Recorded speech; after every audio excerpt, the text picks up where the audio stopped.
I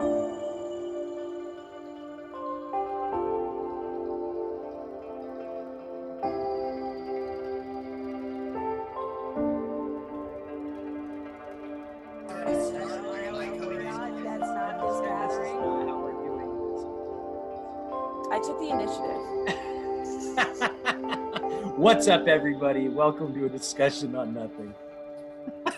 Today we've got a couple guests. We got Jordan back. Say what's up again. What up, guys? I'm Jordan. I'm here again. You get to hear my nonsense. And Heidi, one of our good friends. Hello. So we're Heidi? really excited to have Thank you for on. having me. Yeah, for having me. For having me. Who's me? Who's me? I think that's what this discussion is about, right? That's basically what we're going to chat about, yeah? Who is me? Who is you? Who is me? Who is you? Who is I? Who is I? Well, I didn't invite her. Who is? I didn't invite myself. I'm just here, so. I think nobody really got invited. I don't remember getting invited. I just remember being here. That's how I like it, man. I just show up. I just show up. Sort of like was here all of a sudden. To be clear, I don't believe we're talking about the podcast anymore. Yeah. And I think honestly, that's it though, right? Like that's sort of everybody's thing. You'll have some people who will argue that, you know, but we won't talk about those people. Those people will argue that until they're blue in the face. You're turning violet. But there's no reasoning with a lot of them, mainly because closed minds, or what is it? What is it? Closed mouths gather no fish, or whatever the hell the saying is. Well, I've never fished with my mouth, but that makes sense to me. Is that like noodling? I mean, if you're a pelican, then I probably need my mouth to be open to catch fish. Yeah. See. Anyways, but like.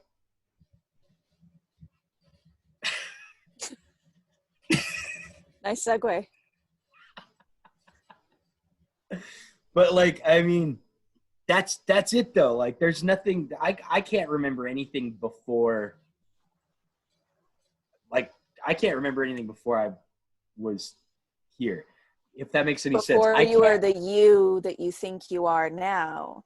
Not even that, no. Because how do we explain accounts of past lives? Or exactly. Like the kid who said he's from Atlantis? Or how do you explain? Well, how do you explain that you were like still this? Like no matter what, you were still just like the moment, and still that's what you were before you were born. That's like what you are right now. It just seems like you're this. Well, energy just keeps getting recycled, right? So does, even once this body dies or whatever, and that energy is spread out and sent out into the universe, you become parts of different things and infinite recombinations. Yeah, it's the whole entire universe is just this infinite field of consciousness, you know? And so it's like no matter where you go, how you get there you are. And it's like, that includes when you quote unquote die. When this body dies, like you're still there. There you are. You're everything the same as you are right now. But, you know, your focus is on this thing, right? It's on that. It's on you. It's on the me, the thing that you call I, right? I am Daniel. So Daniel's my focus, right? That is Tonto. So that is his focus. The focus in the limitation of the meat suit, because as this other consciousness, as the beyond, as the divine consciousness or whatever, the collective consciousness, then there is no limitation theoretically. Then we are everything and nothing all at once. And so we can only, no matter how enlightened you become, there's a limitation to the gray matter, to whatever the meat suit has in store for you, you know, and trying to harmonize with the universe then is a highly individualized struggle, I think, you know, to tune into the right station without static or whatever. Right. Well, to not with even your mouth or whatever. Yeah, to not even tune into the station, but like realize you're the tuner, right? And that's I think the hardest part to catch of it all is you're the tuner fish. No, you're the tuner though, right? You're not what tunes in. You are the tuner. Like you are that. And this thing is what tunes in. Tuning. Well, what is there to tune, man? Because I feel like if you're saying you are the tuner, that means it's that glitching you have out again. to. Is it? It was, yeah. It's the Matrix. It's all good. We're good. Anyways, like, but to say like you are the tuner, that almost like in a sense gives it its own label aside from what it is. Because really, what you are is you are what's observing all of this. Whether you're allowing yourself to realize that you are observing all of this, including the labeling of that thing, right? Yeah, like so it goes very, very deep. And going back to where you're saying, Daniel, like I don't remember, like I think when you were starting on that phrase, most people, like in my mind at least, it seems to me that you're saying I don't remember before I was born. Right, like that's like what I would take away from that. I don't remember. Yeah, I don't remember. I don't remember in like a thought way. Like I can't think about before I was born. It's not possible for me to think about. But to go go a little what I've been told a little deeper. Like I don't remember.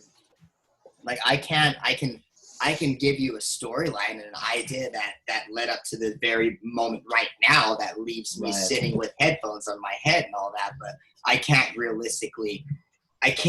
viscerally put that into words that because that's just, again, a label. Like, so explain, how did you get here? And by here, I'm not meaning how did you become Daniel, Heidi, or Jordan, or Tonto destroying my house? Like, how did you get here? Like, how can you really break that down? How can you say that? Yeah. You can. And that's sort of where I was going, but I wasn't quite sure how to word it. You worded it well. But yeah, like, I don't remember before right this second. Like, and that's hard for people to like get, because they're like, well, but you remember that, like, you have a wife, you know, and like you have a house, and like you remember all this stuff, right? So like, what do you mean you don't remember right before right now? You have all these bookmarks. Yeah, it's like, yeah, exactly. I have like this idea of the story that I knew before right this second, right? And the story that I knew before right this second, including right this second, is that I have a wife, I have a house, I have some dogs, I have some friends. I talk to them about this, right? And that's the story, but that's still just a story. It's not really like what's going on. What's really going on is that this room is where you're at right now. The way you're listening right now. You right now. I'm not talking about you two that's helping me record this podcast. I'm talking about you that's listening to the podcast. You that's looking at the podcast, watching it on YouTube, listening. Hey, you with the face. Hey, you with the face. You. That's it. Whatever's going on right now for your experience, that's it. That's all there is. And that's really hard to swallow. It's a really hard pill to swallow. And I think I think a good follow-up to that was actually an experiment to try and test out that was actually given to me by you, right? So there was a point in time that we were hanging out. I don't remember when it was. It doesn't really matter, right?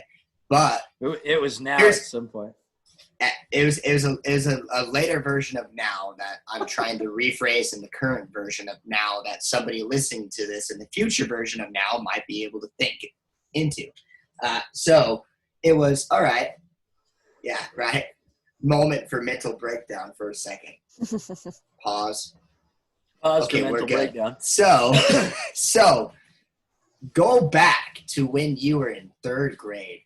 Can you go back there? Like, you can tell me some thoughts and some ideas. Can you be there right now? Can you go there? Well, no. Mentally, you can come up with a storyline that fits that time phrasing, that bookmark, if you will. I'm going to use everything as a search history in this conversation. There you go. It's going. Hey, that's good. So I was thinking a physical bookmark, though, just to be clear. I was thinking you meant like make it a physical bookmark. But we're in 2020, man, so. I know. Nobody reads books anymore. It's crazy, but. Well, some of us do. Some of us still do. And well, anyways, so then, go back there. Go back there. Can you actually physically go back to that point? No? But you can maybe come up with But that's how powerful memory is. Well, memory serves a purpose, right? Like Well, there's and a memory reason is that you still have a memory. mystery neurologically. We don't know what is a memory. You may think it's you It's know, a a falsity. recollection of it's If a you pay attention perception. to it, yeah, it's a falsity. And It's when you're it's no a forming longer, of an idea yeah, right this second. when you no about longer not inhabit right this that second. moment, the context That is you lost, can draw right? back on later. Yeah. Yeah. So you can draw You back can on it. refer, yeah, to you can help you in refer to now. it, yeah. But you can only know that truth when you're inhabiting that moment, right? Because once Right. you're out of it, then it's just a reference. It's that bookmark, you know, but memory But also. it's a bookmark that when you click, it's actually a interactive. 404. It's a 404 though, and it's a dead link, and so you have because to that no create longer your own- exists. Yeah, you have to Yeah. create your Now, wait a own minute. like Like, page. let's out even of get it. more detailed, man. Let's go back. I'm gonna Time ask travel? you this, Heidi. I'm gonna ask you this, Heidi. Let's say I want you to tell me on your second day of school when you started 6th grade, what were you wearing? Probably something pastel, though I couldn't tell you Probably exactly. something that you don't know, right? Probably. Because Notice it's not real. that she began that sentence with probably. Right. So therefore, There's an idea about it, but I can barely even get back to Can this you- morning. can you especially. right? Like it gets even closer. It That's- gets so that's much closer. Exactly it. I Like mean, I can't tell you. Can you get an hour ago? before, Yeah. No. Fuck Can you no. get before we started this podcast? Well, yeah. I Can was you wearing get the same can you shit. get can you get as we started the podcast? Can you get before we started? What going time? on this What time was tangent? it? What exact time was it when we started the podcast? No clue. Irrelevant. Yeah, what exact time was it when we started this tangent? Now. Exactly. That's the only. But yeah, that's what point I'm you getting have at. Like is you can pull ideas and all that, but it's not real, right? Like it's Not Well, so then useful. time travel, then is that a perceptive thing? just this. Because this. yeah, It would How just do you be this anyways. It would be a physically you continuance of the couldn't present circle moment. around. Yeah, you can't circle back around to something that doesn't exist anymore, Right. right? yeah. So Right. So let's say you did time travel, Heidi. Let's say that you were so excited I'm you rich, hopped bitch. on this. You hopped It's on a this DeLorean. podcast. It's a DeLorean You- that did it too, right? the flux Please You- tell me. capacitor. God, I hope so. Oh, You God, I hopped hope on it's this DeLorean. podcast, Heidi, because you're like, This dude, is some heavy shit, I Doc. just time traveled. I just brought time this traveled. skull back from the future. from the future, Right. yeah. So now let's talk about your time travel trip because you're not currently like time traveling. You're here now. What was that Where like? were What you? were you Yeah, wearing? where were you? Where when were you during was that? I? Right? When Now was you would even if you Now. do time travel successfully, you'd still be Because- now. And Because time this travel meat is suit, actually kind of yeah. a thing. It's this meat kind of a suit thing. has, you can't, again, you can't operate beyond the constraints of your vessel, and this cannot be in more than one place at a time. Therefore, I can only ever be in the now in this type of meat suit. If we Agreed. were able to transcend, especially, to have the consciousness outside of the body into some sort of other medium, say a silicone Transpose, medium, maybe. perhaps Transpose. into like a Transfer. silicone medium, right? To have consciousness upload basically is the Like is the altered idea. carbon, right? Like altered Yeah. carbon. Or that TV show Upload. If you want Well, to get down and yeah. up. Elon Musk has his open AI, and that also is trying to do some sort of memory backup.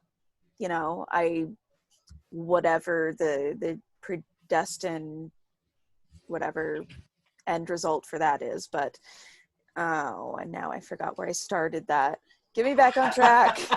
Yeah, there is no track, Heidi. You There is can't no ever track. be I off can track. only There's no be track. this I meat just suit lost. can only be I lost my Snozzberries. track. You lost Oh, so did all our listeners just now. All Lost our the listeners game. just lost the Can game. I point out that every time I realize that I lost the game, I hear that stupid song all night long from All Oh, night nice. long, all night. every time I hear Oh. you lost the game. all night? Oh, that's great, man. Lost the game. Yeah. Again. You can only. The good news is you can only lose every 30 minutes. So like you're good for another, 26 minutes? No, dude, I'm still losing it right now as we talk about it. Like, that's We did that for 500 miles in a car. Yeah, but it doesn't matter until 30 minutes is up after the first time you've lost it in like a group. Is that the rule? Yeah. Oh, Otherwise, it's pointless, and you can like make somebody lose for hours, and then the game gets stupid. The whole point is to like give yourself a chance to forget about it, because that's winning it. By the way, if you don't know what the game is, congratulations, you're now playing. You are perpetually playing the game. That means until you die. Forever. Which, by the way, so you will always now be playing the game forever and eternity.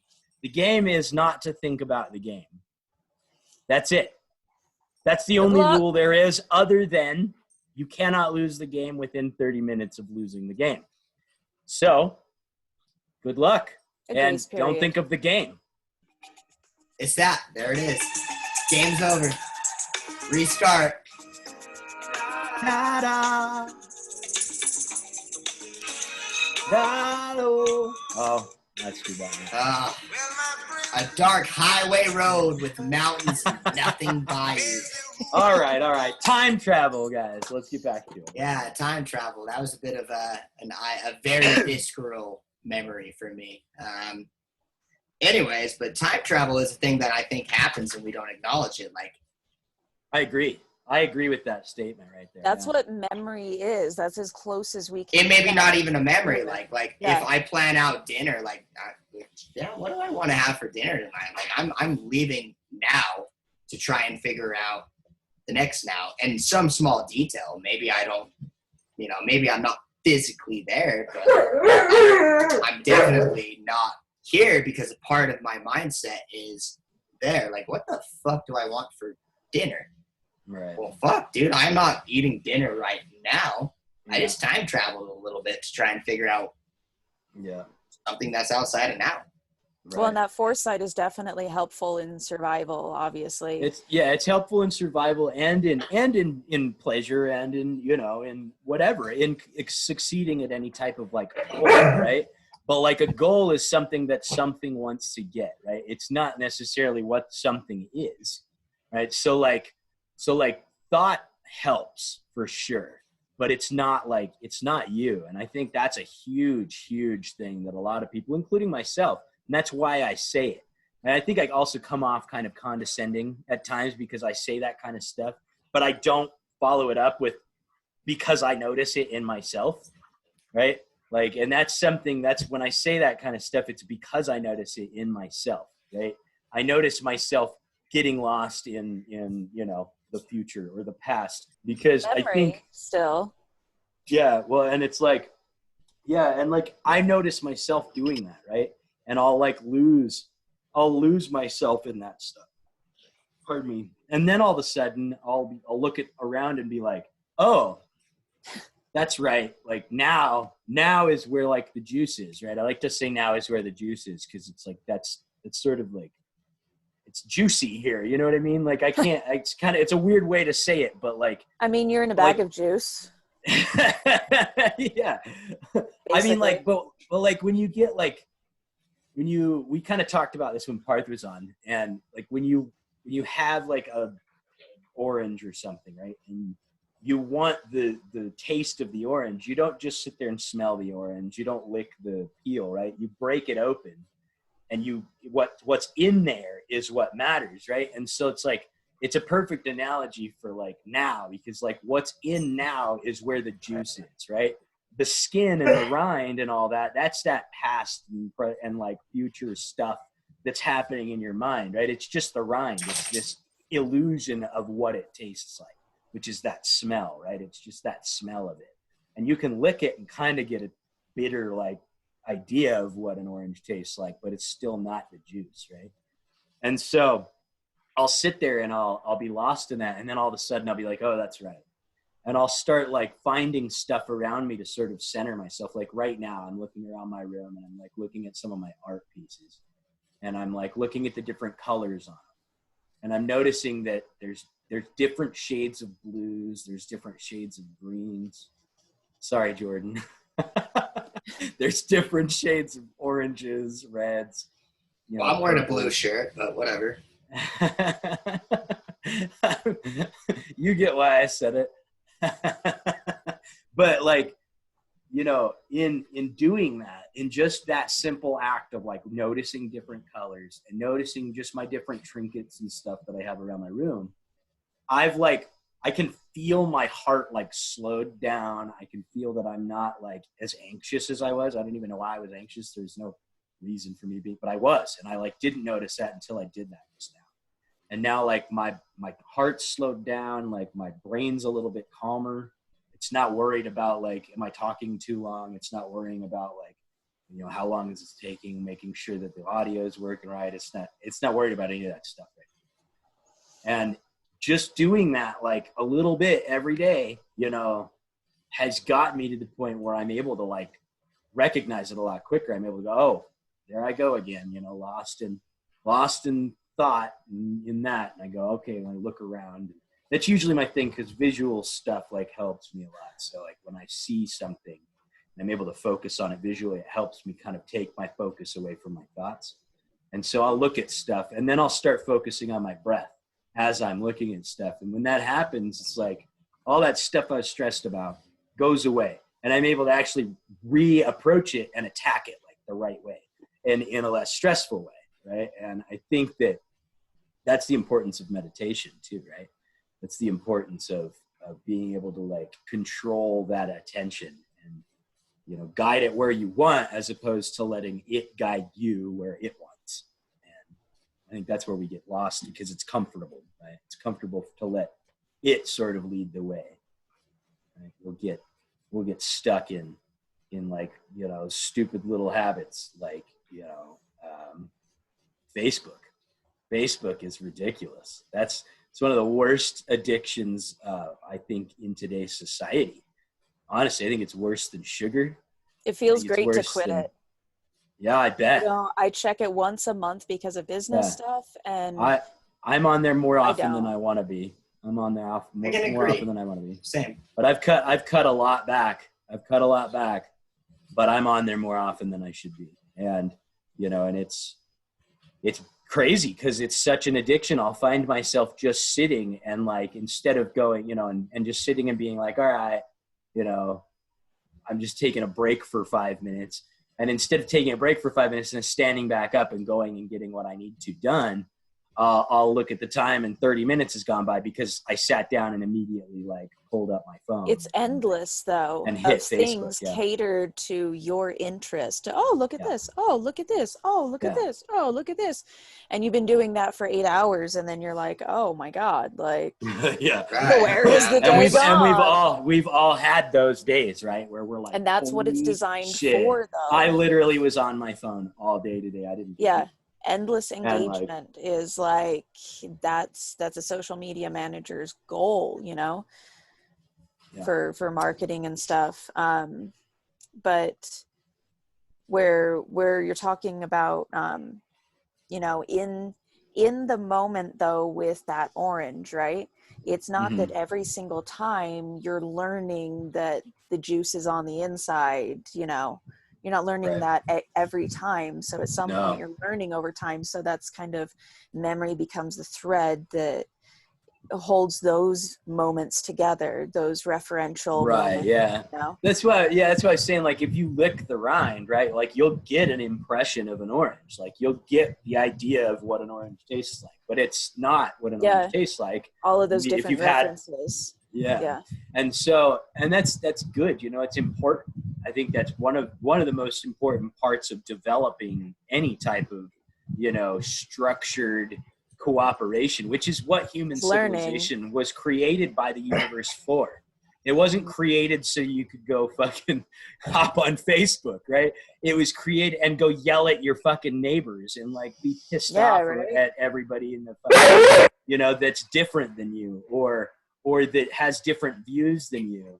You know, I'm not saying don't stand up to tyranny and don't stand up to if shit is wrong, stand up and do what you got to do. You know, I'm not saying don't take action if action is necessary, But what I am saying is that the universe didn't create humans to bicker at each other. The universe created humans to have a universal way to like create. How do you think that the Egyptian civilization like made it? How do you think they made that stuff work? You think they did it like by themselves? Like, oh no, I got this, Bob. They did not have Facebook. Yeah, you say they definitely didn't. They have did Facebook. not have Facebook, and they had just tablet book. They had tablet. They definitely They did have tablets. There was more of a sense of purpose, I want to say. I mean, the converse could also be argued, but you know, I was going to say, yeah. I mean, there's focus. Also, there's tyranny sort of involved in that as well, right? Like who built the pyramids? Well, slaves built the pyramids. Aliens, and obviously. It's like right. Like slaves probably did build the pyramids. You know what I mean? So like, oh, for sure, there's a level of tyranny involved in that. However, those slaves, right, didn't work at building a pyramid on their own. Right? They built that together as a unified whole, as one unit. They went, we know what needs to happen to make this happen. And they essentially made a human version of a warehouse and built a pyramid, and then built another one, and built another one, and built a sphinx, and built all this other stuff, right? Which isn't just like some little monument that you think it is. It's a very astrological. It's very like precisely very built. It's very precisely built. That it follows the Fibonacci sequence, filled with purpose. It is built as a specific reason, and it's specifically for the unification of consciousness. But symbology. That's a whole different rabbit hole that isn't really what this show is about necessarily. Like that's more of a history kind of thing, and that is a lost history, and there is writings about what I just said.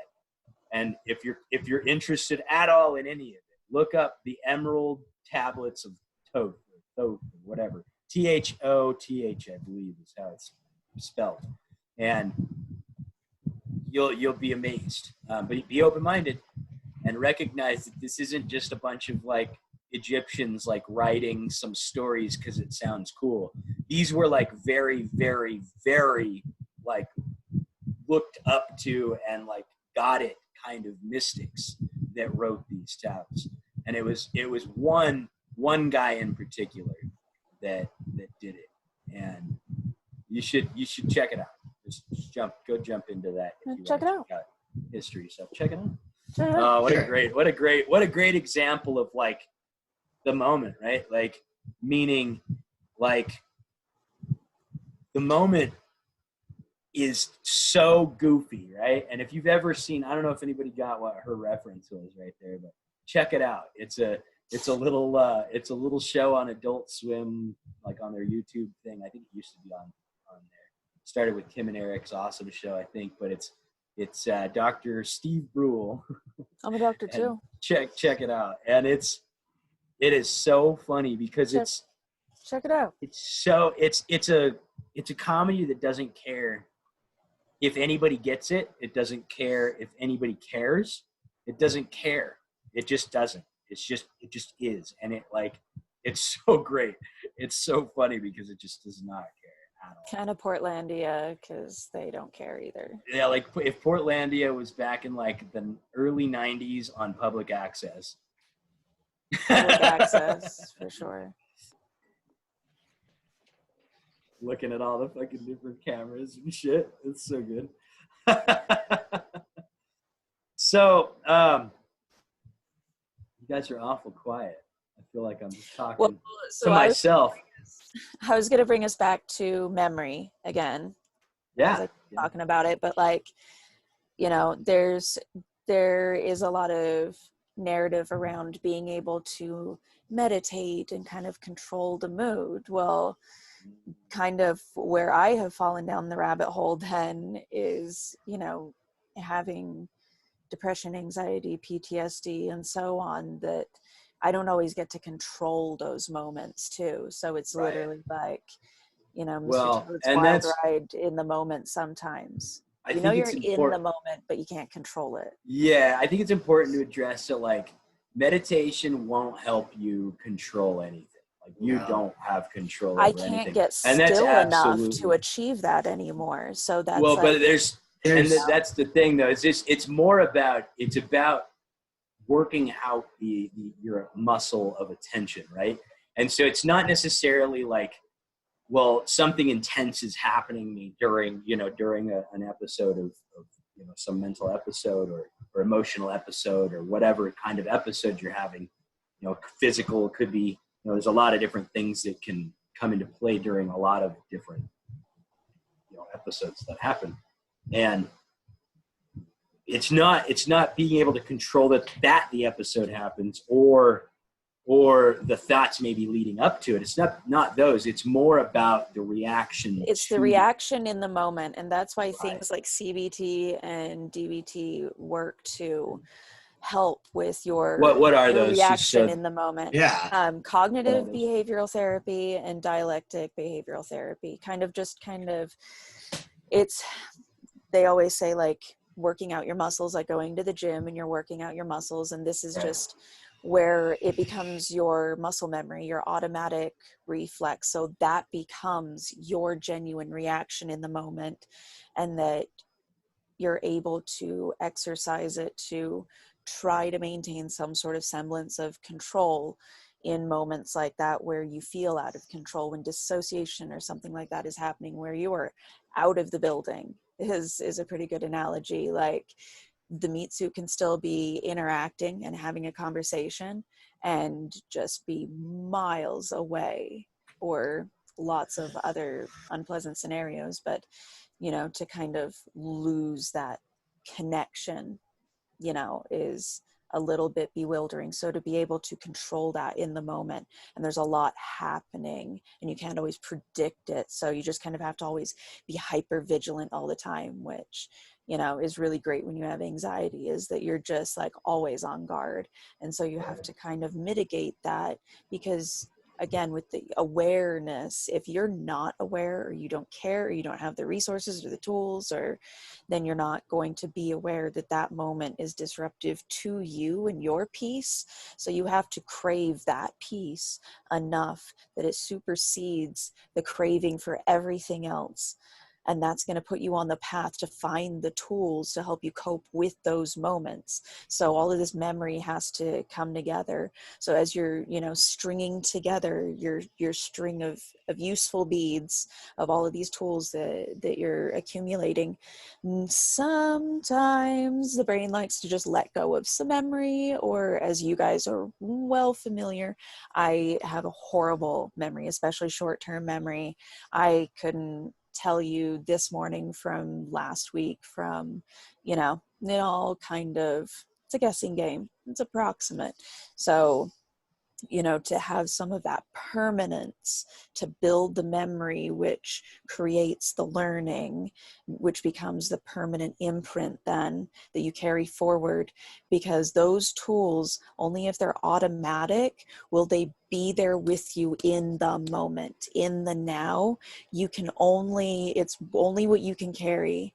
And tools like that, that's everything that can go in your rucksack, and it's lean. It needs to be tools that are catered to you. So you need to learn about yourself in an appropriate way and ask for objective help and things like that, and there's accountability.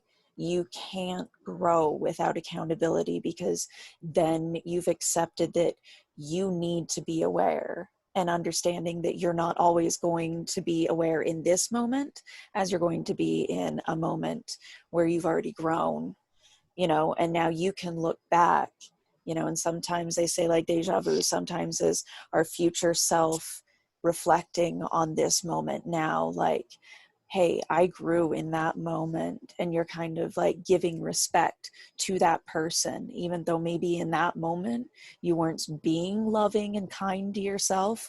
That love that sometimes you feel comes out of nowhere could be, we don't know how consciousness works with the ultimate environment around us and how that interferes with, you know, the frequencies of our planet, the frequencies of others, the frequencies of maladaptive events of our environment. But, you know, hopefully, where was I going with that? Damn it. I was really on a roll. And a bitch when you start talking about it, it deludes you. Oh yeah. Oh, You it's know, having, that means having you the were. tools That in the means you moment. were. That means you were Having on a the roll. tools in the moment there with you. So if you've practiced all of those things, if you've practiced these new skills that are like, okay, I recognize that I have this moment that like, this is a trigger for me. And I know the power and the meaning behind a lot of these words, especially like trigger has definitely been not necessarily maligned, but, you know, kind of the meaning is a little more muddled. People use it very casually. Oh, I'm triggered, whatever. But that's a real term because it helps to describe the things that like, hey, I know this is where my boundaries end. And because of things that have happened in the past, like I need this boundary here. And it's my responsibility to work on fortifying the boundary from this side. Whoever is on the other side, it's not my responsibility to help them be comfortable with my boundary, you know? So understanding that when those moments happen, if you have been working on putting the memories together to create the learning experience, then in those moments, your boundaries will be there for you. Your principles will be held with both feet firmly on the ground. It's not, I'm not sure what to do here. There's going to be so much guessing in life. The whole thing is a guessing game. But what you can do is to best fortify yourself, is to understand your true self, be comfortable with that for God's sake, because the anxiety of not being yourself, we're all different people to different other people, to different groups. We three are different together than we are at business meetings or in, you know, screenings or at work or something like that. You know, everybody has their 1-900 voice, right? but Right, no, for sure. But you know, I like well, it is what it is. that. But you know, we have a little bit of control of how we project ourselves, and you become the most comfortable when you accept all of these things about yourself. There are plenty of times like I would hope that everybody's like learning journey and growth is just ongoing. It's continuing. It doesn't ever, okay, I'm done with this chapter. Maybe not. Karma will continue to bring the same stuff around to you until you have sufficiently learned the lesson in order to level up, right? You have to earn that XP in order to level up. We talked about that on this show before, yeah. Yeah, Man. yeah. And if you don't add that up, if you think that you're just gonna like walk around your game and not learn these lessons, you have to accumulate those lessons in order to level up, because those things beyond the growth aren't going to make sense until you've collected, you know, all of your tools to go forward. It's not going to make sense. Yeah, you can't come out of the you can't come out of the tutorial and go straight to the boss. Oh yeah, Right. yeah. And if you can, you're playing a game that's far too easy. Yeah, for sure. Eddie, you're on a roll there. I don't want to cut you off, Heidi, because you're like getting some shit out. No, you know? You guys know that once I start talking, it doesn't stop. So stop me if you've heard this one, you know, I want to hear your what thoughts. does the matter, man? Like, sometimes you got to hear things again. Yeah. Sometimes you got to hear them 4 times. Sometimes you got to hear them 5 times. Absolutely. Right? The point is, real quick, is like you just ended that. Like you're gonna be shown the same lesson until you figure out what that lesson's trying to show you. So yeah, you know what? Yeah, don't figure out what it means to somebody else. It doesn't matter what that tarot deck says. It doesn't matter what the tea leaves say. It matters what all of this inside. Like, are you calm in that moment for something? Right. Are you And tumultuous? all You know, are you uncomfortable? Learn to read that, because that, you know, is going to right. connect you. All I wanted to say, I wanted to touch on this briefly, just like leading into that whole like honest spill, right? Like when like that's part of I would assume that what I enjoy about being a guest on this podcast is that I can actually talk and be heard and be listened to, right? So that's something that doesn't happen in society much. Like, Right. I mean, like we all want to come up with an idea of how to rebuttal or give our own 2 cents to what somebody else is saying. Like we don't all truly listen, but this podcast, that's not the point. When I'm on this podcast, I want to be able to sit and listen and actually listen. Okay. Yeah. I want the head running to stop. I don't want to be like, oh, well, I should say this because this person said this. Like that's all the wrong way to approach life in general, if you ask me.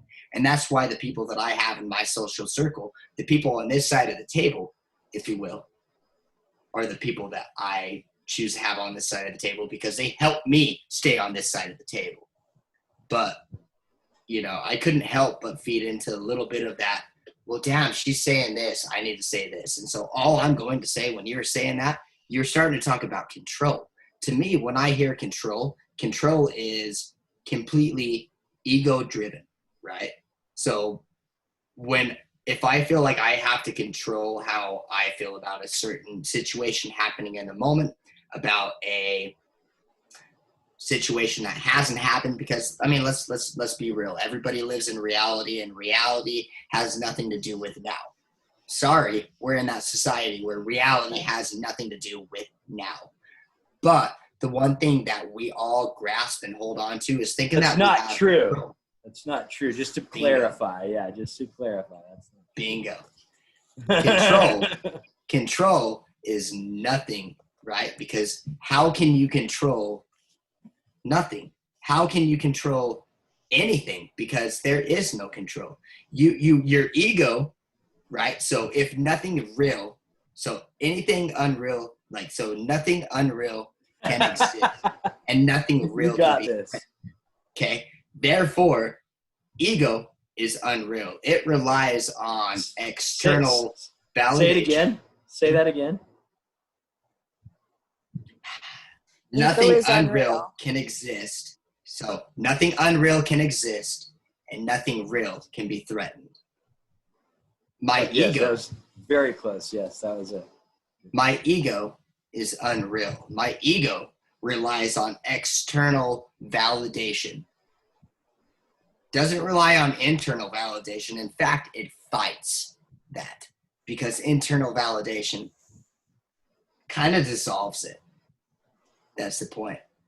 So it relies so heavily on that. Control. What is control? What are we controlling? We are now letting the ego think that we have to control something that is external, when in fact, nothing is external. Therefore, the word control to me is me just feeding a little bit of a vitamin to that ego to make it feel that it is real, because it can't be real on its own. There's nothing to control. There just is. And I find that funny because you said that.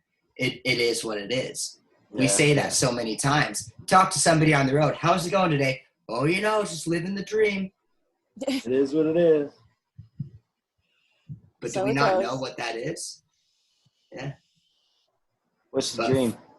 The general right? Isn't there a consensus out there, right? Everybody just thinks exactly the same thing across every single platform ever. And how are we supposed to design a more welcome to the dream? Utopia? How about that? What is the dream?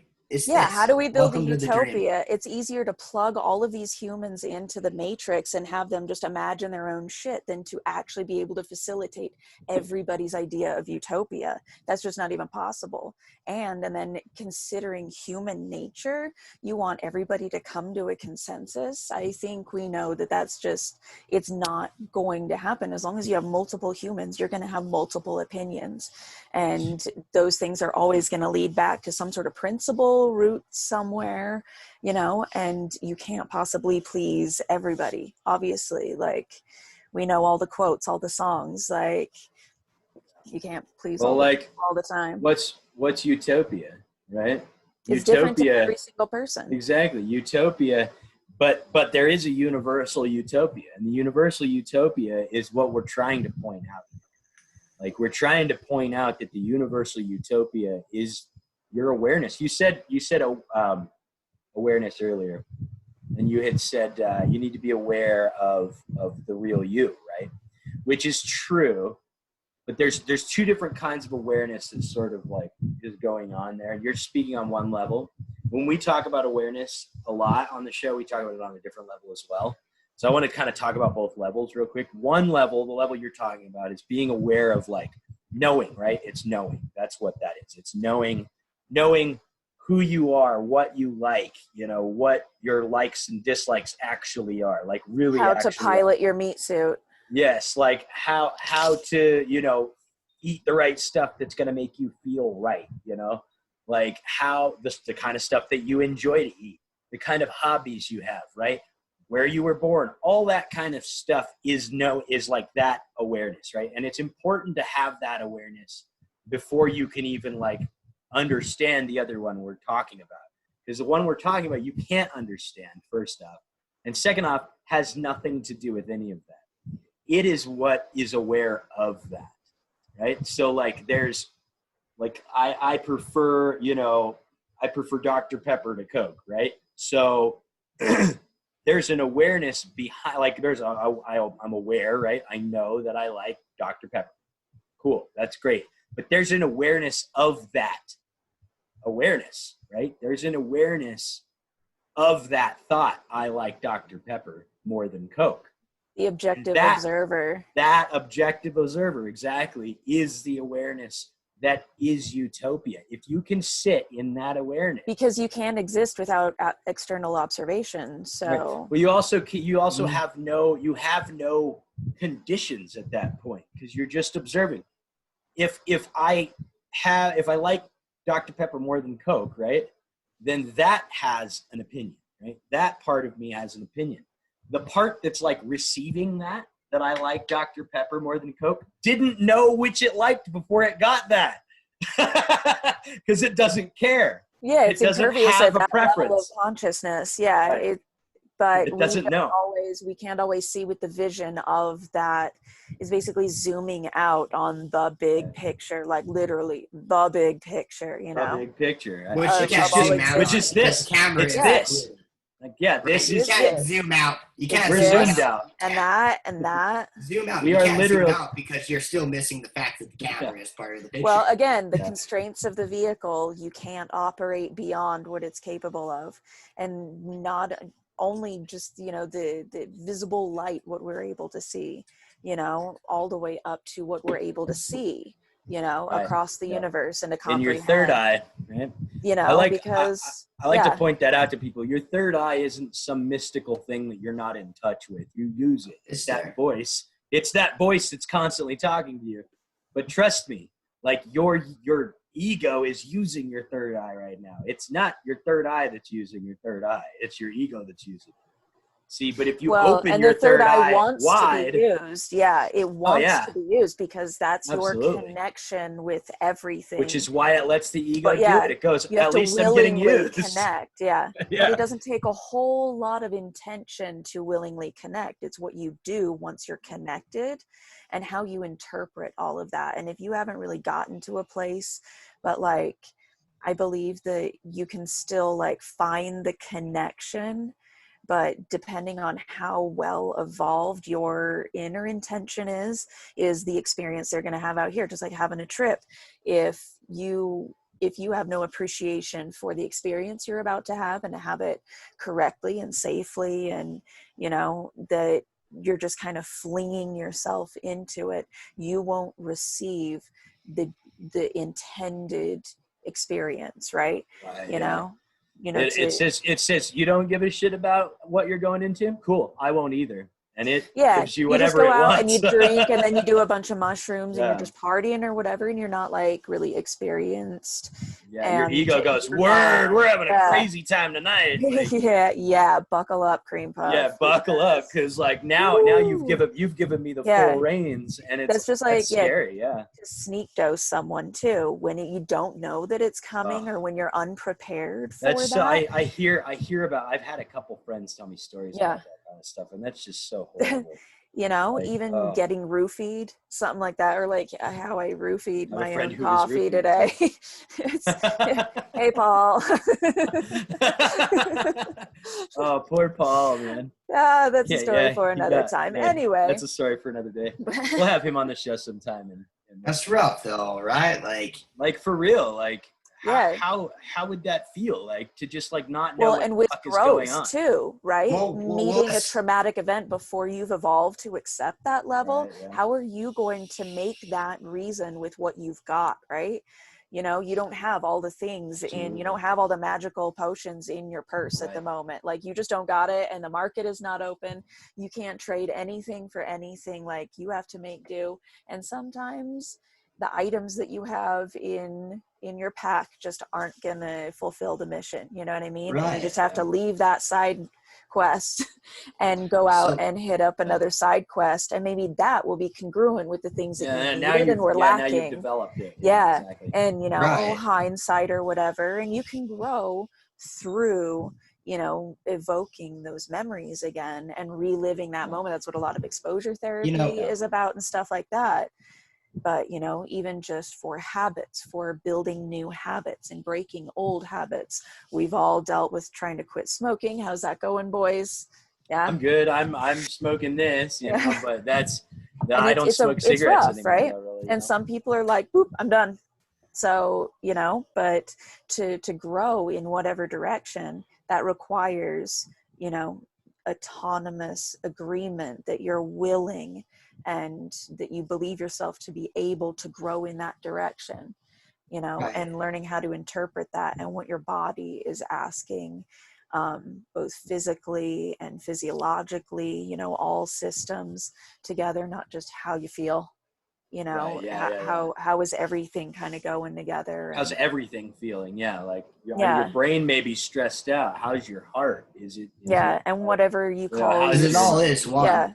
It's all one being. Your consciousness, your thoughts, your spirit, your soul, whatever you want to call it, the part of you that it's not even the part of you, it is you. Not all of you can fit inside this vessel. So the last level, basically, not even the last level, because we don't actually know what that is, but that kind of ties the room all together. Do we? We might. We only use like 10% of this shit. I think you'll be reminded. I think you'll be reminded. I don't think you ever. And those are moments of deja vu. Those are those moments of deja vu, right? But you know what? I want to. It's the recombinant. It's coming back to you, that moment. Real quick, on just before we drop this subject and move to what you're saying, Jordan. Like the idea of deja vu, right, is cool, and it's a good reminder of like, or a good reminder. That's funny. It's a good reminder of the reminder, right? Like, and that's the thing is like, you started where you'll finish. Like that's how all things are. That's not how it's not just how humans work. That's how all things are. You will start where you will finish where you start, right? So ashes to ashes. you came out of nothing, right? You came out of nowhere. You just were like, before you were a sperm, you were in your dad, and before that he was in his dad, and so on, all the way back, whatever. Sure, we can figure it out that way if you want, but whatever that is, you're going back to that at the end of it all, right? And so like, going back to that won't be something new.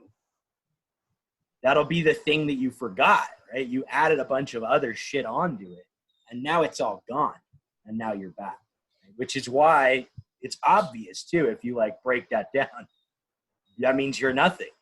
That's actually what your physical existence is that. And you are that currently. You're pretending you're not, just to go back to being, You're being it right now, but you're pretending you're not being it. Once this thing finishes, you'll stop pretending and you'll just be it again. Like that cat. Like that cat. That This cat is is A hell of a being lot it. like mine. Looks like Fiona. Yeah. This is Toby, and he's drooling Toby. because my hair is wet. Does he love wet He hair? loves it. Yeah. It's his favorite thing ever. The longer it gets, but I'm a victim of the lockdown. I need a haircut, but Yeah, I I'm getting obviously one. don't I'm give a actually getting shit, one so- tomorrow. Shaving Yeah. and all. Are you really? You son of a No. bitch. I'm not. Good, It looks good. nice. Good, man. Just grow it out. Mine's beautiful, man. Mine's so nice and pretty.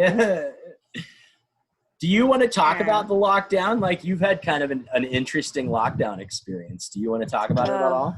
You don't have to. I mean, I would think, kind of par for the course. I think I had kind of a normal experience as experienced by the experiencers. Yeah. So I would think that our cases kind of fell towards the uneventful, non-dramatic.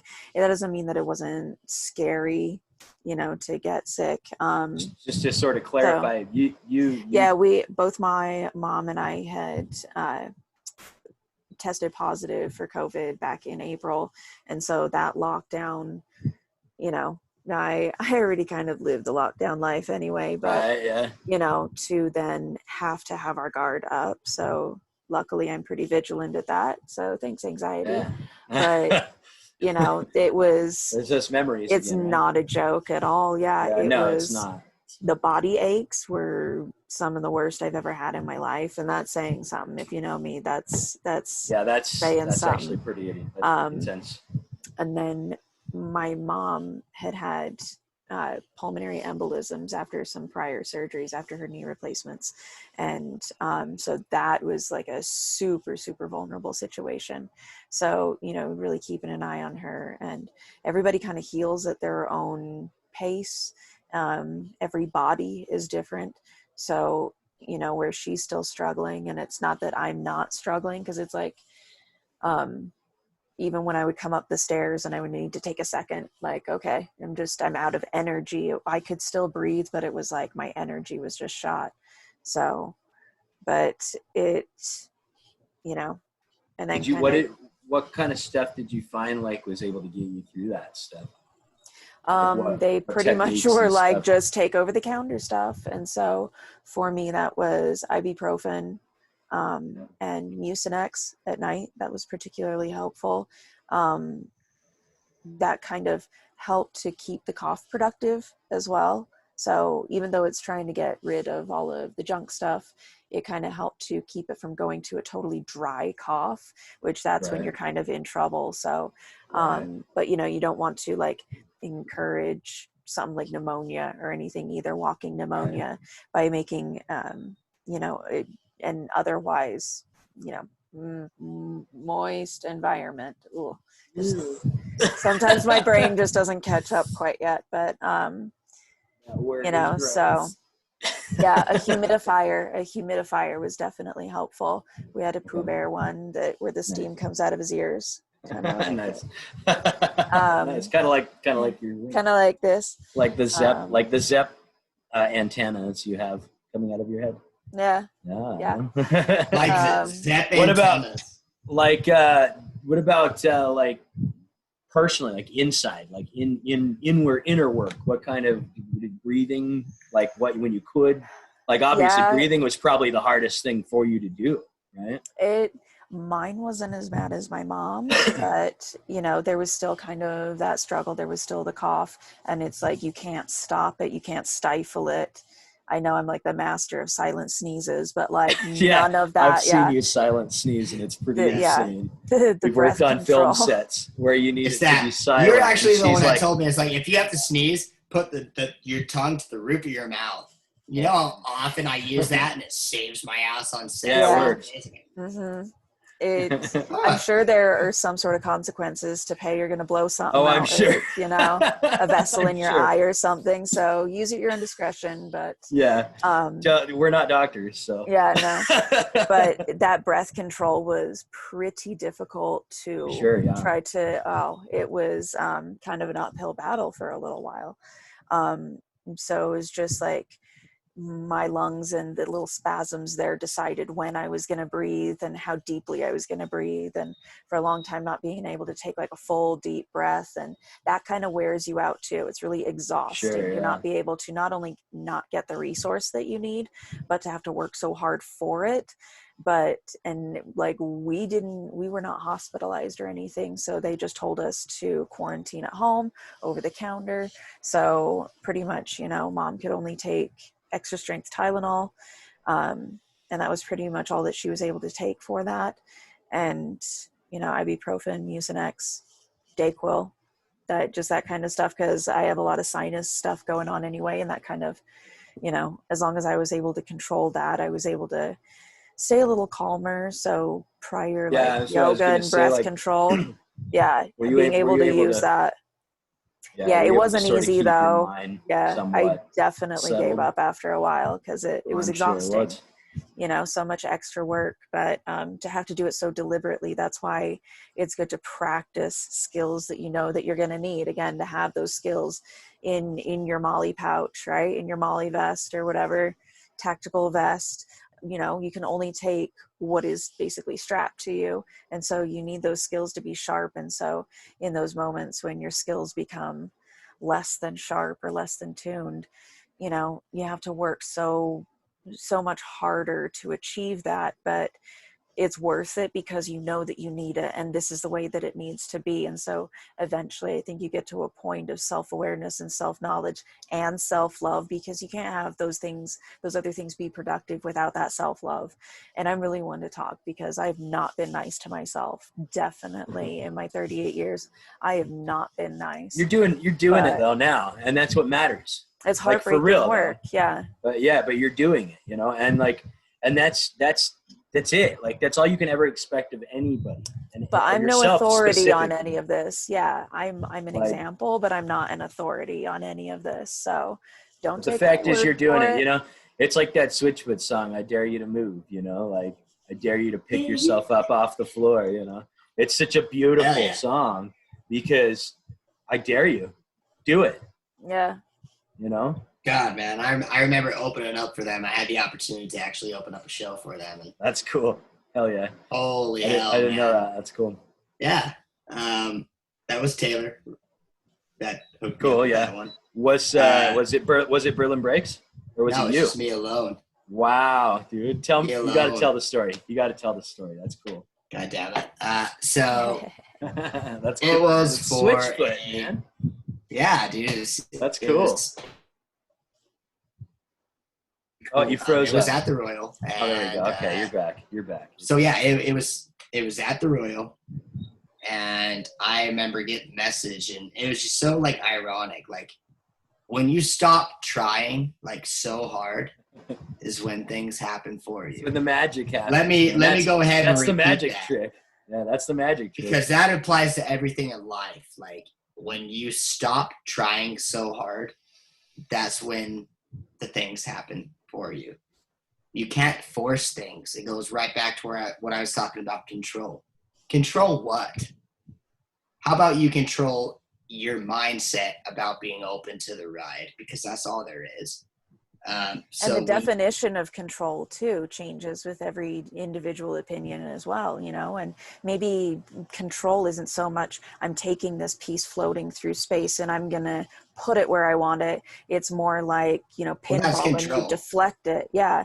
Maybe we're more like those moments. We can interject those moments where we just deflect, you know, like in a pinball machine, and just be able to, you know, perpetuate the momentum that way rather than actually having full control. So changing that definition, you know, and knowing that it doesn't have to be full control like that where you have apparently a dragon's claw or whatever that is, but, you know, having full grasp of whatever that moment, that, you know, event is. and more being able to just deflect it, you know, Yeah. in the direction that it needs to go. Well, deflection is also still control. What I'm talking about is you completely let go. And it was and an some of it opportunity is that came up. self-defense too. Well, that's also But control and deflection. all of Yeah. it is self-defense. All of it. Of course, all of You it. wouldn't have a reason to All of argue it. anything if you weren't defending something. No, you wouldn't. What would Even be me the saying point? that. Even Have me you saying ever that. have you ever been at a point in your life where you ceased to defend yourself? Yes. Yeah, Yes, I have. plenty.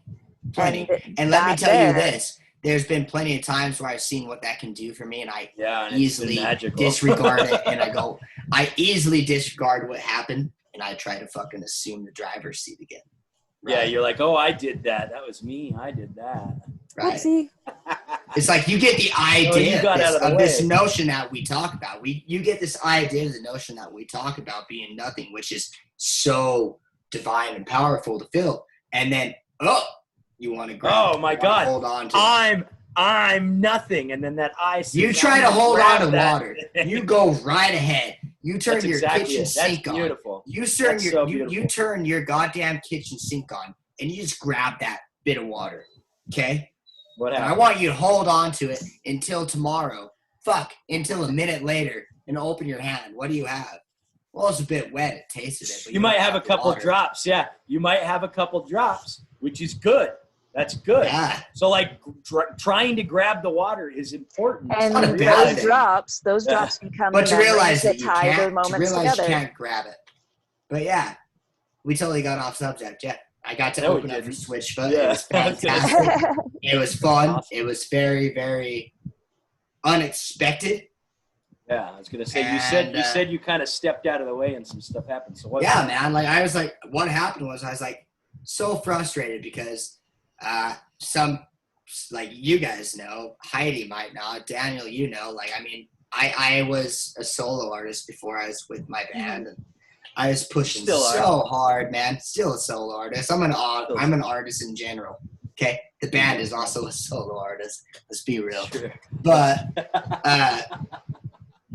Life, the universe is the soul. I pushed so hard to try and I want to do this, I want to do that, I want to do this. I was just pushing so hard to the point of burnout.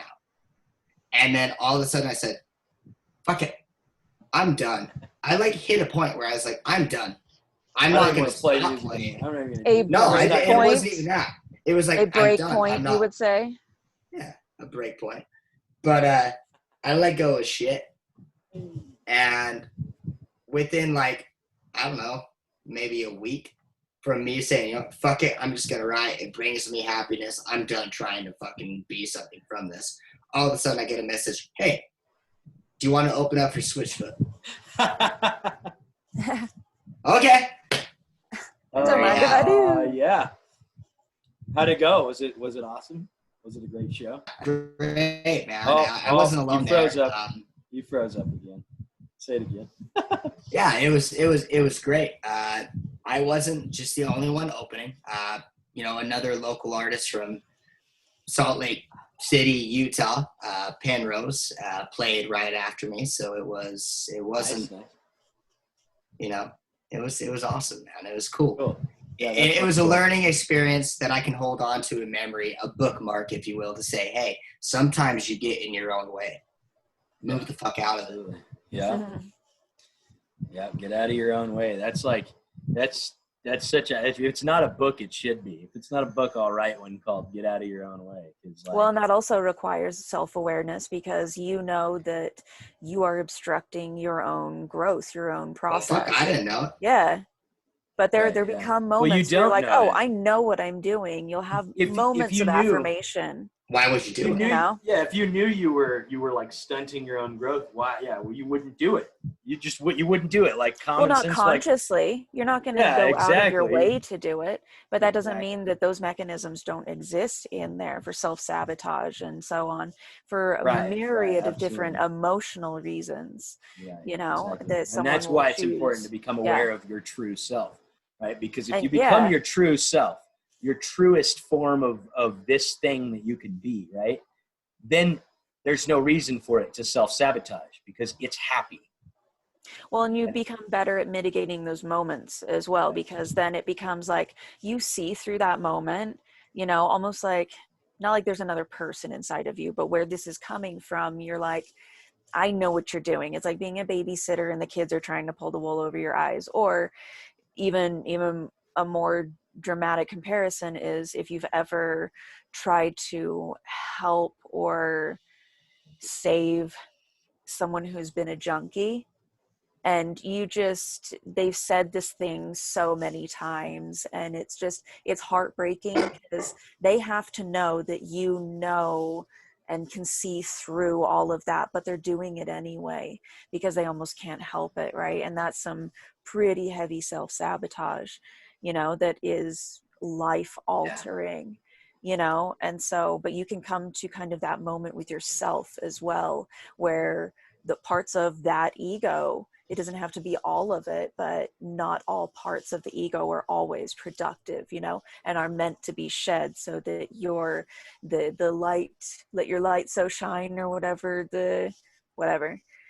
this little light of mine, I'm gonna let it shine, right? So, but you kind of have to, you know, not necessarily onion layers. You have to mine it out. You have to find the diamond. You have to get to the most pure part of that is there and meant to be. But you can only take that off by growing yourself, because you need that space. So you chisel off of the ego in order to have room for your truth to grow. Right. So then when you've done so much work, you refine it more and more, and you get a more pure emanation or whatever from it, that, you know, it becomes you sharpen the stick. Yeah. You sharpen the stick. But can sure. I also say this real quick? Like, I love the fact that you say you find the diamond, but I think what needs to be clarified a little bit more is you don't need to look for the diamond tomorrow or the next day or in the next hour or the next minute. The diamond is already right there. You find it.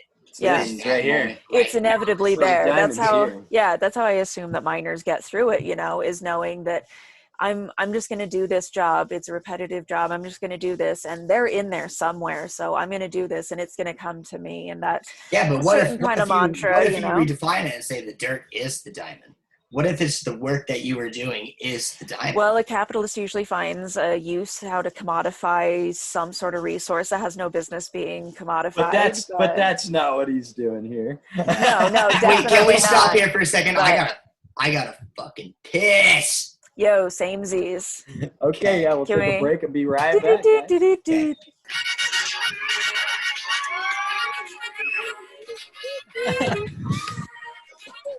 All right.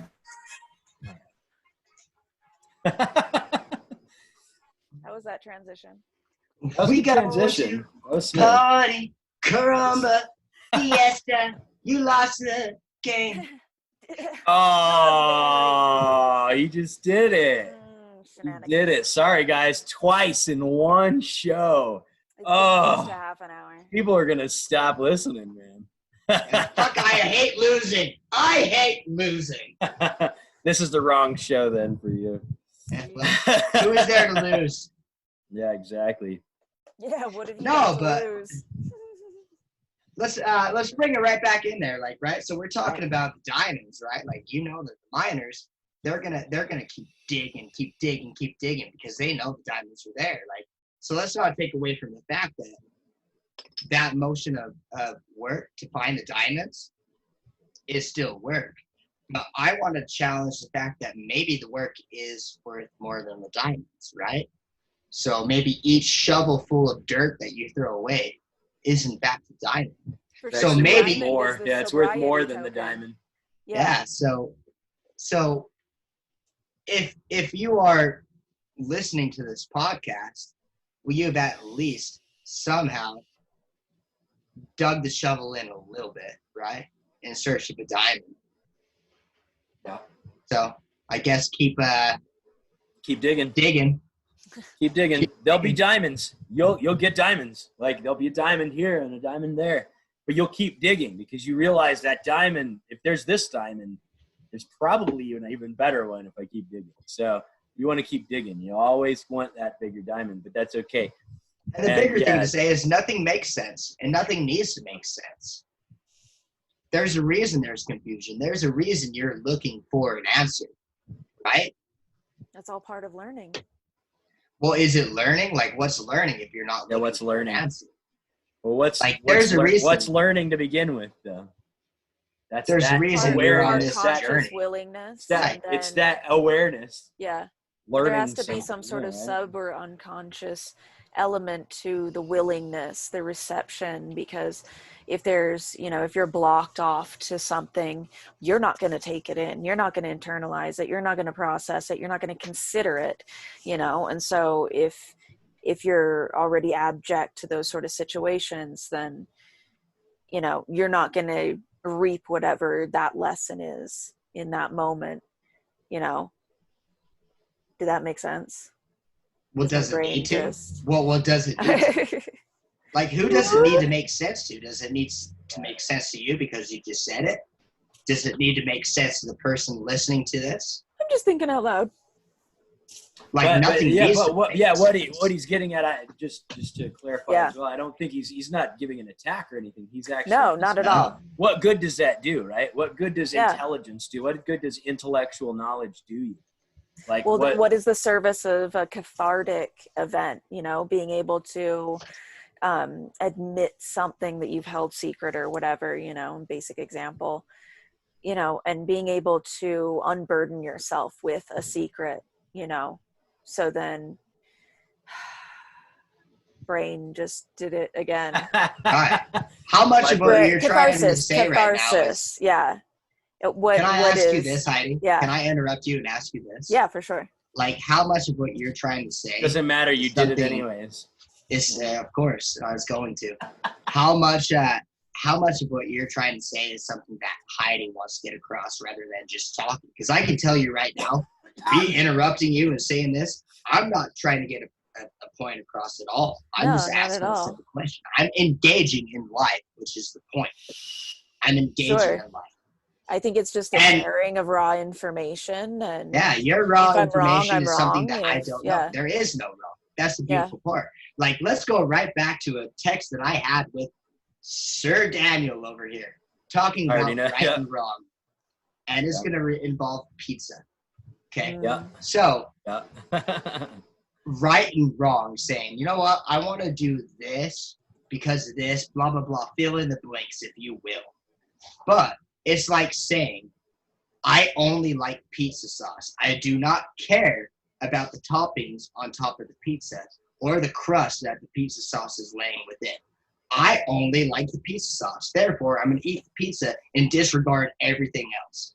I'm still going to eat it. I'm still going to eat it all, but I'm going to eat the pizza and only focus. And that's what happens all the time. When you're craving just the sauce, but you need something to go with it. Because it's a little excessive to have. You don't even care about any of that. You're only eating the whole pizza for the sauce.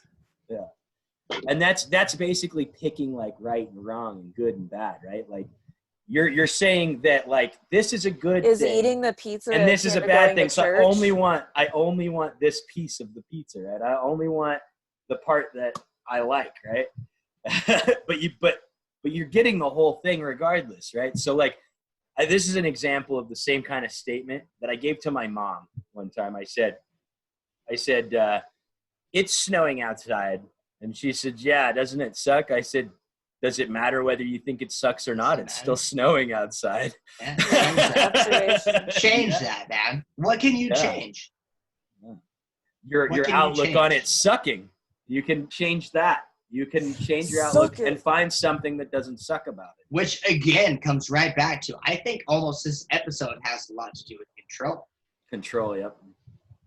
Change that. Change the fact that you have to pay taxes. Change the fact that you have to... taxes. I haven't. Oh my God. Oh my God. I'm so sorry. I'm just kidding you. But for real, what can you change? All you can change is the fact that you look at the picture, and I'm not saying the bigger picture. I'm saying you look at it from the moment of now. We've talked about memories. We've talked about things that could be considered time travel. You know, we travel to the future. We want to gather all this shit. We want to grab that stream of water coming out of the faucet so we can take it with us. Well, guess what? You're trying to prepare for time travel that does not exist. Yeah. But it does. Yeah. At the same time, we're holding on to these things. Yeah, you don't have any choice, homie. You have two choices in the entirety of life. I want to hear this because I don't think you have any. That's beautiful. You can either accept what's going on or pretend like you aren't. Does it change it? No, I just told you. You can accept what is or pretend like you aren't accepting what is. That's it. You know what? I build my already life. Is the case. I happen to be in a spot in my current now, in my own personal perspective, and I call it perspective. Jordan is nothing more than a perspective. Heidi is nothing more than a perspective. Daniel sure as fuck is nothing more than a perspective. Whoa. But what is life. Okay? A little person. So I happen to be in a spot seated very comfortably where I have gathered a couple perspectives outside of my own perspective that allows me to be true, to be honest, and these perspectives call me out of my shit. They let me know when I am maybe being a little bit irrational, which irrational is just the other flip side of the coin of rational. Therefore, they're not insulting me. Yeah, they're the just pointing out without being rational, I can't see. Irrationality can't exist without rationality. Well, you can't quantify, something like that. So then to what degree you're calling irrationality what someone else is going to call rational, that's where your boundaries end and theirs begin. So, everything is a halfway point of something.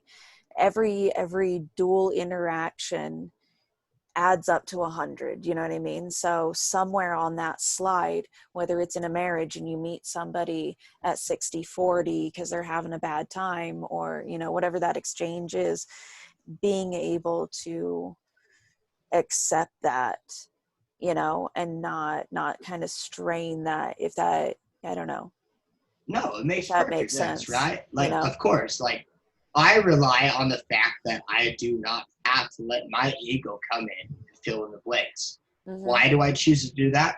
Because I have other perspectives that I appreciate, love, and enjoy, and accept the fact that they are me.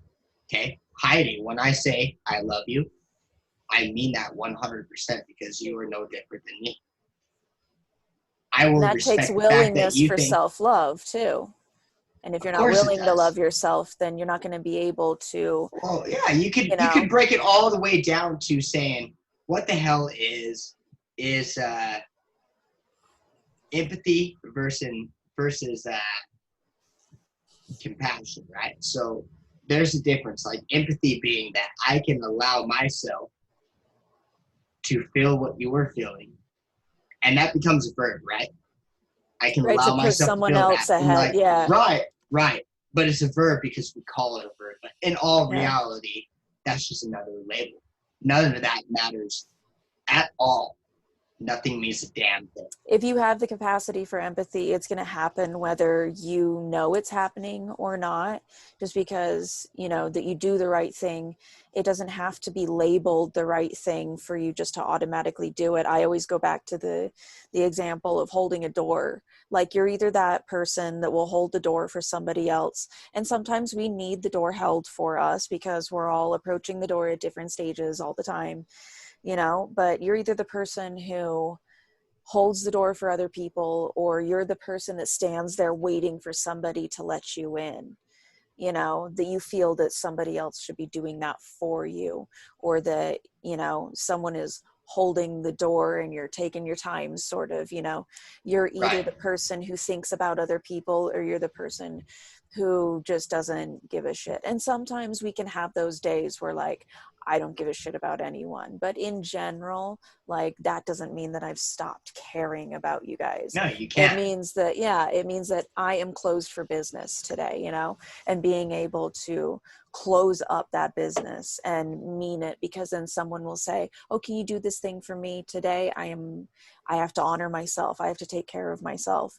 And sometimes that is interpreted as selfish, but is it really? Because you're the only one that can do that work. And so if you're the only candidate that can do a thing, like, you can't get knocked for doing your job.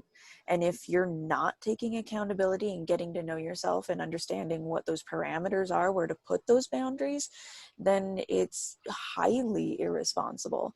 And without going down the whole rabbit hole of moral and ethical anything, then, you know, it just, the truth. We can talk about Oh, morals. yeah, yeah, totally I mean, get it. that's a morals, whole other, yeah. Morals, though, is like, again, that's a subjective thing, right? So, And same with empathy and compassion, right? Is subjective. right. Yeah, whether empathy Compassion is strength or weakness, is- you know, depends on the perception. Right. So compassion being, let's break it down to a smaller sense. Yeah. Because apparently that has to happen, although it's all the same thing. Let's preface the fact that what everything I'm saying means absolutely nothing, because it is all the same thing. Okay. But let's go ahead and dive into this to subjective levels or layers, if you will. So compassion is nothing more than a verb of saying, I see somebody outside of me, this ego sense of me, that is dealing with hurt, whether hurt be physical, mental, emotional. Okay, let's go that way. Compassion is the verb of saying, I'm going to reach out to that person. Empathy goes a little bit step farther, where it's like, I can relate, I can feel with all those things. Right? Now, what I'm getting at here is the fact there is actually a step farther down the scale, farther down the rabbit hole, but you already know it. I don't have to tell you. But sometimes we need to be reminded. Well, that would be called acceptance. Will keep us together. Acceptance would The same be thing. that Love is acceptance. love is true acceptance. Love is being able to truly accept somebody for who the hell they are. That's it. No questions asked. Unconditional. Da, da, da, da, da, da. Keep us together. And the beautiful thing is, I can say that, Heidi, I unconditionally love you. Like, no questions asked.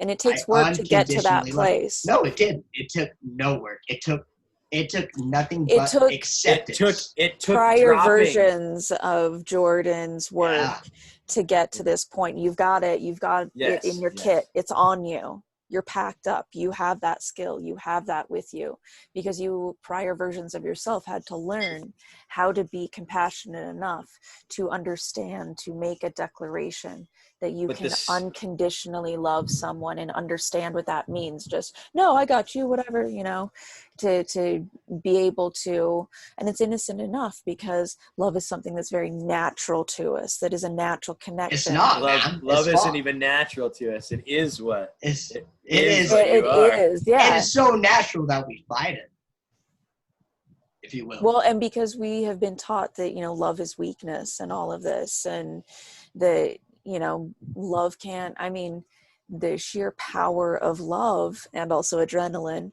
you know, when someone is in a catastrophic, traumatic moment and is able to, you know, lift the car or whatever the example is. With Alex, we talked about that too. And that surge of being able to go beyond the vehicle's capacity just for a short amount of time. And sometimes all that takes is just sheer love. And while it's coming from a place of love, there's also, you know, if you do a diagram, a spider chart out, you know that from that love in that moment, because of the environmental, the impact of how that situation can play out, that love also has fear connected to it. It has, you know, all of these other different facets. Of course. You know, and that goes right back to memories, yeah. right? Memories are important. Yeah, because where did you base learn your viewpoint on what love is. Yeah, anthropologically, we are afraid of The loud web. noises and falling, and those are our only two like hardwired fears, and that's just from survival, and that's so very basic, you know. But some people still can't control very basic. No, of course not. You Life, want to know what's a because weird they're unwilling. fear? But I say you go right ahead and you confront all those fears. You do everything you possibly can to prove again that nothing unreal exists and nothing real can be threatened. So when I say, hey Heidi, I fucking love you, what's the worst that's gonna happen? You're gonna deny what I said, right? That's nice. What's the worst that's gonna happen? If I say, hey Daniel, I fucking love you, which I don't end a conversation, whether it be text or phone call or even leaving a house, by telling you, Daniel, dude, I fucking love you. And there is a depth to that. Not on a romantic level, right? No, because honesty can also be intimacy, though, and Damn, that he's does. Okay, it is. You know, No, but honesty real, allows us to connect on a very authentic, you know, not when you're trying to plug something in and you get to plug right into the source rather than to have an extension cord, yes, and to have all of these other things in the way. Instead, in being honest and vulnerable in that moment and that level of trust, that all together, just like a magical musical chord, can also create like a fifth tone, you know, ringing above the others when it's in a perfect harmony, and you get that ringing tone. Those moments, that synergy between people, you know, it doesn't have to be, and I've used that in ceremonies that I've officiated to marry people too, that synergy can only be made by this specific combination, you know, whether it be these two people and where they're at in their journey of life.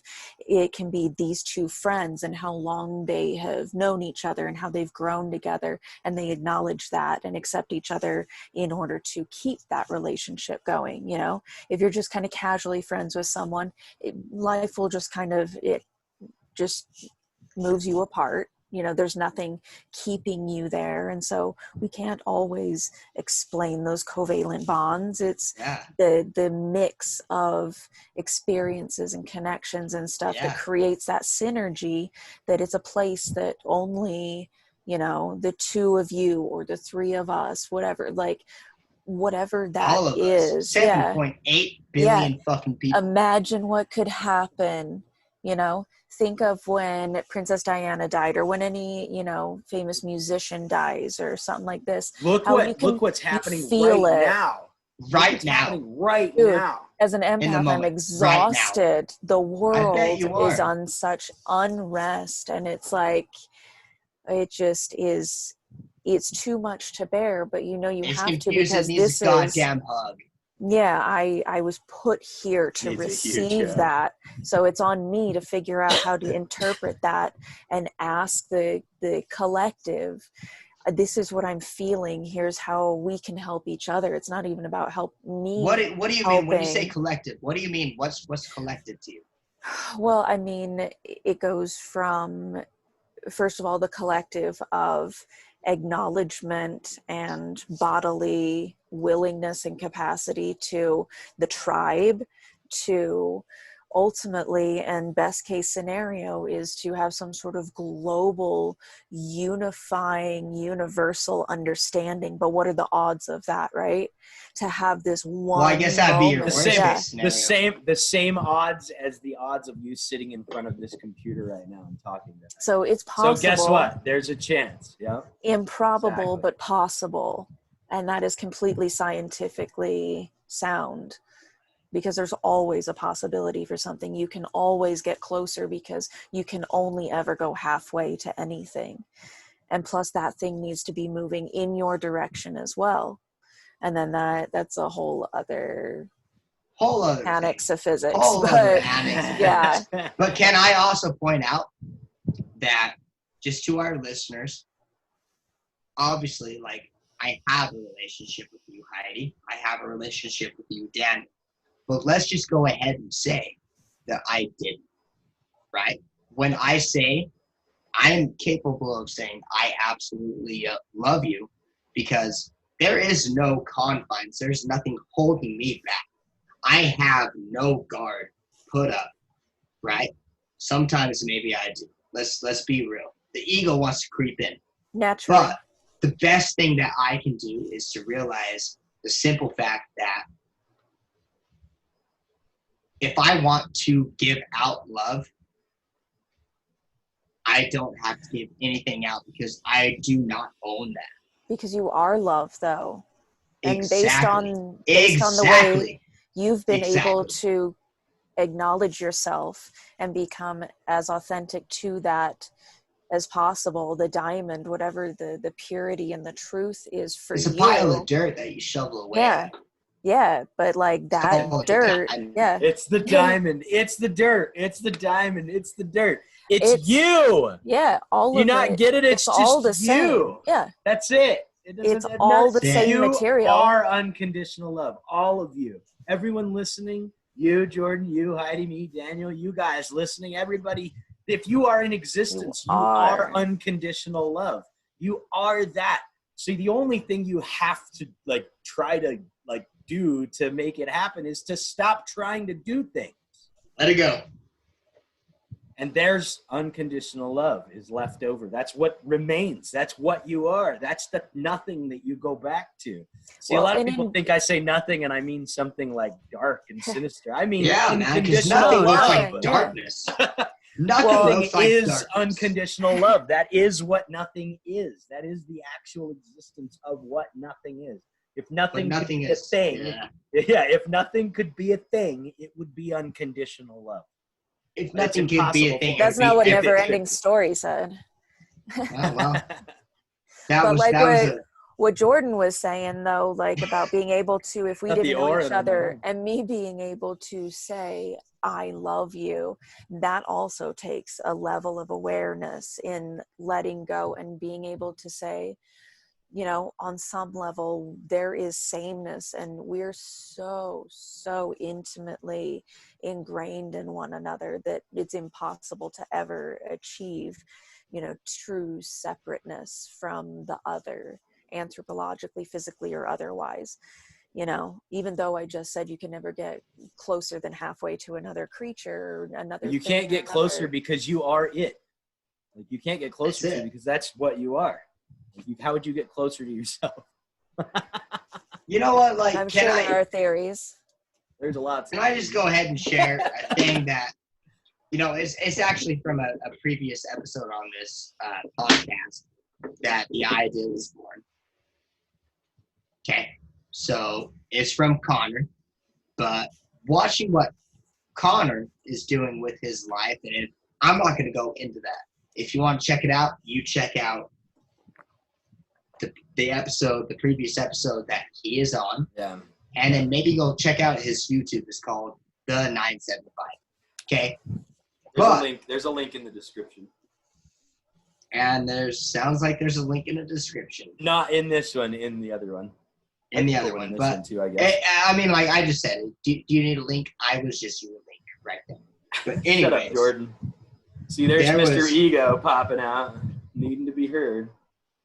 Mm-hmm. Is that a grape soda? Yeah. That's a Jones, actually. But anyways, Nice. all I'm going to say is there are some steps that I am trying to take personally, right? Yeah, dude, I'm excited about it. Tell people what you're doing. So what I'm doing it's great. is I am taking some steps that I want to do every day for the rest of my goddamn life. Okay. Am I going to fail? You bet your ass. And I look forward to failing because failure is also success. Failure is not a thing until you give the fuck up. Okay. So these are the things that I'm going to try and do that were inspired by Connor, because he's doing his 975. When he started it, he had 975 days till he turned 30. As of today, I'm at 444 days till I turn 30. Okay? But this is something that's going to just continue. And I think these are steps that are very important to me, at least, and maybe to somebody else. You don't have to go through all your steps or anything, but like basically what I want to do, man, what I want to do, some examples is I don't want to absolutely sleep until my alarm goes off and then wake up. I want to set my alarm at least 20 minutes earlier where I wake up when that goes off. Maybe I have a cup of coffee. Maybe I make a phone call to somebody. Maybe I give yourself an extra 20 minutes. Yeah. And I give myself an extra 20 minutes to be aware that I am, okay? I want to give myself an extra 20 minutes, whether it be enjoying coffee, which is probably going to be the move. And enjoying the fact and becoming aware of who I am. Ooh, you got to get ready for that. That's how I started doing French press and doing the process of French press in the morning. It's just long enough to allow me to wake up. I need to do a couple of steps to get it ready, and then I can leave it for a minute while it steeps and so on. And kind of by the time I'm to the bottom of it, then that also gets your belly all regular. And so when you start doing that on a regular basis, I mean, it sounds very ritual, and if you mildly OCD, then it's call it a ritual, call it what you want, but like that's the first thing that I'm going to do, because I don't do that currently. What I do is my alarm goes off and with enough time for me to get running and gunning for the day. That's not okay. I need to acknowledge it's a horrible way to start the day. So, there are Japanese studies that talk about like not to make it a jarring event when you wake up. So and that's what I do. To be and go figure, I'm not happy with my current situation. Go fucking figure. I'm not allowing myself to fucking be in tune with me, and I'm relying on what's happened to come up with the storyline to how I feel for the day. So outside of that, before I leave the house, and this is something that's very, very personal to me, because I don't know that many people have done this, but I did. I completely stripped down, and this was maybe a couple months ago. I completely stripped down, and I stood in front of the mirror with the goal to say, I love you. You want to know what came out? It was, I fucking hate you. As much as I wanted to say, I love you, I looked at what was in that mirror and I said, I fucking hate you. You know how hurtful that is? Like, I'm like trying to hold it together while talking about that. Okay. That's an issue that needs to be addressed. So my goal is, before I leave the house, after that first little step I said, I look myself in the mirror and I say, regardless of what you think, you are deserving of love from yourself, from everybody else. And then I start my fucking day. Okay. And that's the goal for me. Because I don't ever want to look myself in the mirror again and with the idea to say, I love you, and the only true thing that can come out is, I fucking hate you. That's not okay. so we work there, right? I like can that. now. I like that. I can now. No matter how you feel, no matter how you feel about yourself, I love you. I know you do. No. And I do too. That's the move. Look at yourself in the mirror, and no matter what you do or think about yourself, I love you. Yeah. Because that's actually who you are, loving you, as opposed to the thing you think you are saying that hates which you. is why it's on the list. Yeah. So then I move on from there. Obviously, I have long-term goals. Everything only happens in the now. So there's things like I want to spend an hour a day focusing on music. I'll do that. I want to spend an hour a day focusing on videography. Well, guess what? That's something that I also do. Skills labs. Skills labs, whatever you want to call it. But the most important part that I'm really thrilled to do is I want to talk to 5 people. Yeah, I'm excited to see that. Not my friends, okay? Like, not people in my life. Not you, Dan. This should be a challenge that you put out to everybody listening right now, too. This specific one, yeah. This specific challenge. I like it. If you're listening to this podcast, this is something that I'm going to try and strive to do every day. We run into a lot of people in life, and they're all strangers, right? For the most part.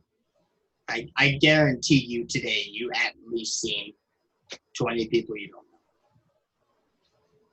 I haven't left my house today, so I have not. I haven't left in 2 weeks, so. Yeah, well, maybe not. But I feel you.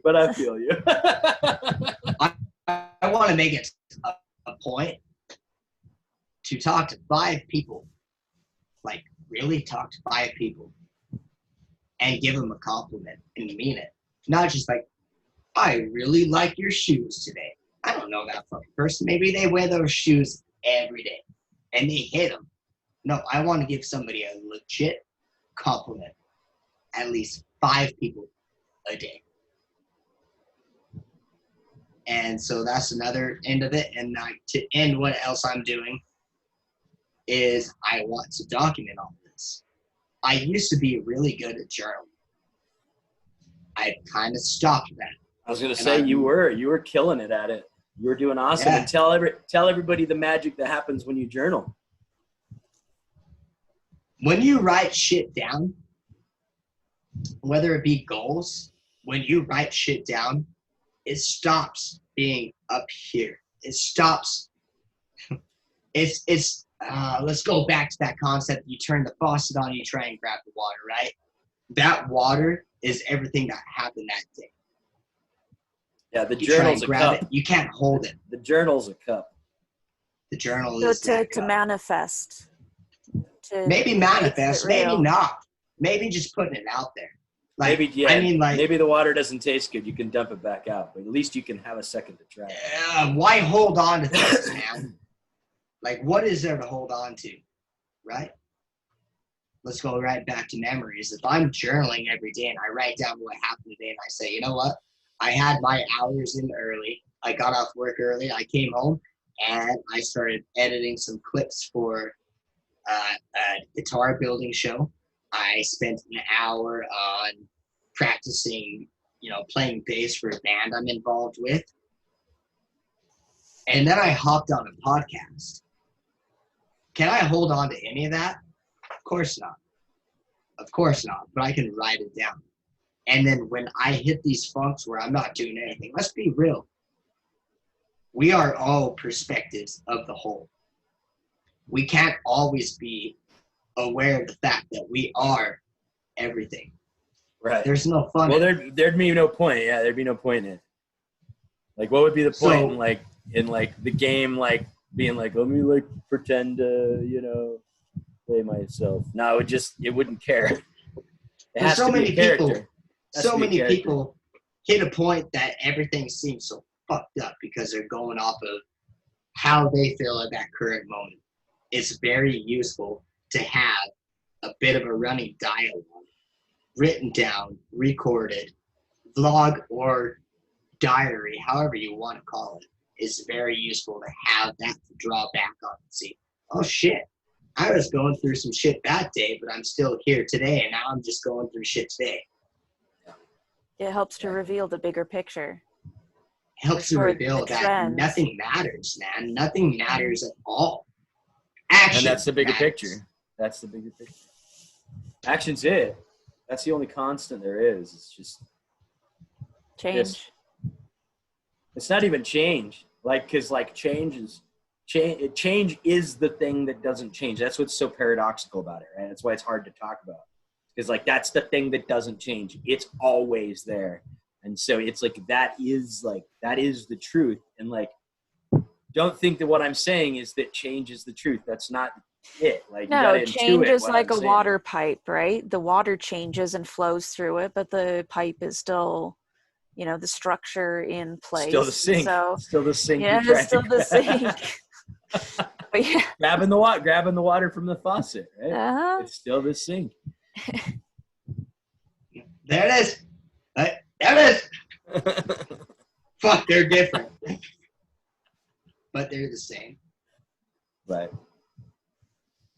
Always different, always the same. I'm you know what, like, Daniel, thank you so much for telling me that you had a podcast episode going on today. Yeah, absolutely, man. Thank you for inviting me. You do that all the time. I'm glad you were here. Yeah. You know what? I'm glad that you both are here. Like, I'm glad that you're both here. I'm glad that I can talk about things that help me move on with my life, with my perception of life, if you will. With your life. That's the thing, is your life. That's what you should be quoting. Your life. As if we're just not life. all little mushrooms. It's just life. There's no to it. The same fungal colony. No. And it goes right back to saying the people that I have on this side of the table, I honor, I love, and I respect. But they're not any different than me. But they're there to point out the fact that I can think they're different than me. There you go. And I think that's actually like a great spot, like, to wrap it. That's awesome. So thank you guys so much for being on here. And thank you guys all for listening. We appreciate it a lot that people like listen to the show. But I mean, if you still listen to the show, if you've listened to all the episodes, then you're catching on to the actual benefit of it, which is that you will get the benefits from the show, not us. We don't get anything from this. Like, we don't make money off of this. We don't do this for some we talk like this anyway. Trust me. Yeah, this trust me, this isn't a popular opinion. People don't go, oh yeah, let's watch 1,000 or 1,000,000 episodes of that. It's like, no, that's not. This is something that we know is very important to talk about. Just because it's been lost. It's been almost intentionally lost because belief is comfier. And if you want the truth, get ready to not be comfy. If you want something comfy, well, then enjoy the illusion that you live in. And don't listen to this show, because we're shattering that. It's the whole point of this show. And we'll continue to do the looking glass. Absolutely. Shattering the looking glass. Because guess what? You are Alice, and this is Wonderland. And that's it. There's nothing to it. It's as simple as that. So, thank you guys again. Thank you. Until now, we'll chat about nothing then. I like that. Guys.